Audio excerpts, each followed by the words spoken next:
بەناوی خوای گەورە مێرەبان، مامۆستایانی بەڕێز، کوتابیانی خۆشەویست، ئامادەبووانی هێژە، پیرۆزبایی دەستپێکی ساڵی نوێی خوێندن لە ئێوەی خۆشەویست دەکەم و هیوای سەرکەوتنتان بۆ دەخوازم. خوشحاڵم کە لێرەین لەگەڵێەوە بۆ کردنەوەی ئەم قوتابخانە نوێیە کە بە شێوەیەکی زۆر جوان و سەردەمیانەکراوە. بیرمە 2 ساڵ پێش ئێستا کە هاتین بۆ سەردانی ئەو زیانانەی بەهۆی لافا و بە گوندی کووری و ئەم قوتابخانەی ئێوە کەوتبوون، هاتینە سەردانی ئەم شوێنە. ئەو وەختە گەنجێک هات بۆ لای من و من وەمزانی داوای هاوکاری بۆ خێزانەکەی دەکات، بەڵام داوای کردگوتی دەمانەوێ قوتابخانەیەکمان بۆ دروست بکەن.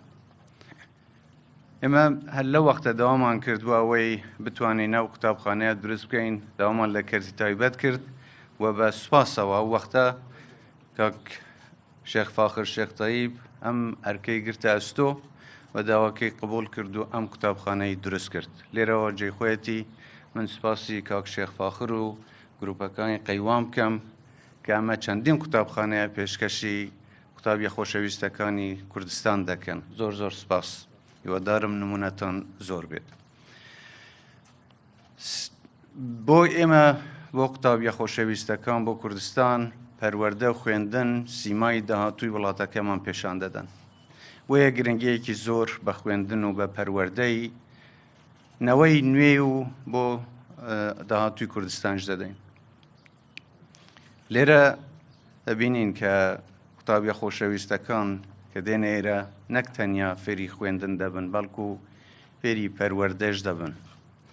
دەمانەوێ بە باشترین شێوە خوێندن و پەروەردە لە کوردستان بەرەو پێشەوە ببین، بۆ ئەوەی قوتابیەکانی خۆشەویستمان بتوانن ئەو بەهرانەی کە هەیانە بۆ بەرژەوەندی و پێشخستنی وڵاتەکەیان بەکاربێنن و ئەوەی وا فێر بن وڵاتەکەیان خۆش بوێ، ژینگەی جوانی کوردستان بپارێزن و ئەوەی قەدر و قیمەتی زەحمەتی پێشمەرگە و ئەوانەی خۆیان ماندوو کردووە و ئەم کوردستانەیان بۆ دروست کردوین بە بیریان بێتەوە و قەدریان بزانن و پارێزگاری لێ بکەن. لێرە جێخۆیەتی من سوپاسێکی تایبەتی وەزیری پەروەردە کاک دکتۆر ئالان و هەموو ستاف و کارمەند و فەرمانبەرانی وەزارەت و کەرتی پەروەردە بدەم کە خۆیان زۆر ماندوو کردووە لەوەی کە بە باشترین شێوە خزمەتی قوتابیە خۆشەویستەکان بکەن. دەزانم کە کەم و کورتی زۆر بووە، بەڵام لەو ماوەیە هەوڵی زۆر جدی دراوە بۆ ئەوەی چاکسازی لە کەرتی پەروەردەدا بکرێ و شتی زۆر باشیش کراون. دەزانم شتی هەڵە زۆر هەبووە و بۆ ئەوەی کە ئەم هەڵانە ڕاست بکرێنەوە کاری جدی کراوە، بەڵام دیسانیش ئێمە لە وەزێکی ئاساییدا نەبووین.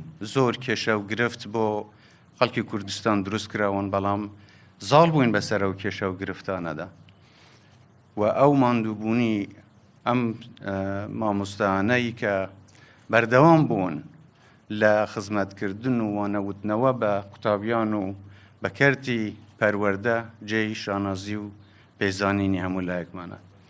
من سوپاسێکی بێپایانم بۆ خۆڕاگری مامۆستایان هەیە کە هەمیشە هەموو هەوڵێکیان داوە قوتابیە خۆشەویستەکانی ئێمە پێ بگەینن و نەیەڵن کەرتی پەروەردە دوا بکەوێ یان پەکی خوێندن بکەوێ. هەمان دەزانین لەوانەیە زۆر فشار بخرێنە سەر هەرێمی کوردستان بۆ ئەوەی ئەزمونەکەی ئێمە دوچاری شکەست ببێت یان بەرەو پێشەوە نەچێت.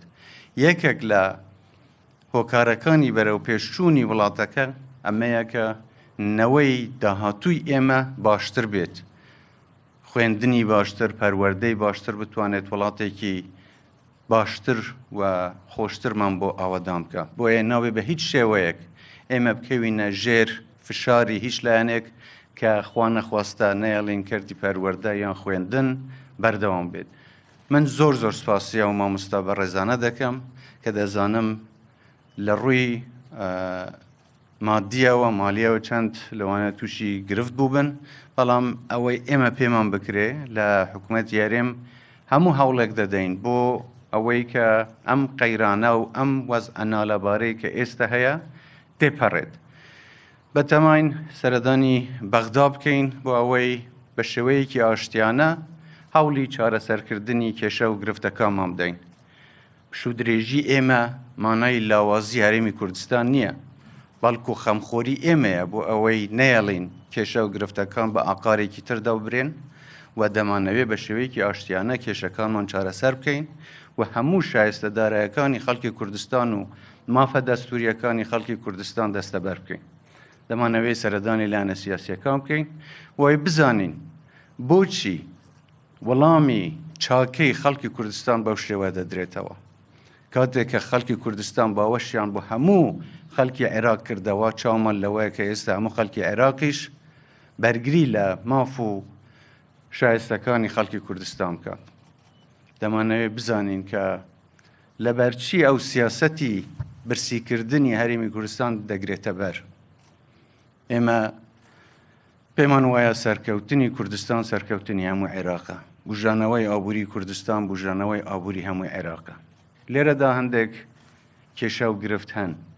ئێمە پێشتر لە سەردانەکانماندا زۆر ڕێکەوتنی باشمان لەگەڵ بەڕێز سەرۆکوەزیران ئەنجامدا و ئەو ڕێکەوتنانە پێمان وا بووە دەبنا هۆکارێک بۆ سەقامگیری زیاتری عێراق و پێشخستنی وڵاتەکەمان.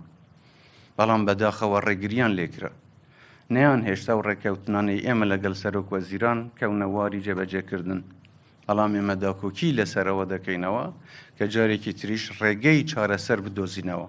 وای لە سەردانەکانمان بۆ بەغدە هەموو هەوڵێک دەدەین بە شێوەیەکی ئاشتیانە چارەسەری کێشە و گرفتەکان بکەین بۆەوەی بەشێک لەو مافەی کە مامۆستایانیش دەگرێتەوە وەش پێتە دی و ئینشاءڵڵا بەبێ ئەوەی کە خەمی موچە و بژێوی ژیانی خۆیان بێ بەردەوام بن لە پەروەردەکردنی گەنج و قوتابیە خۆشەویستەکانمان.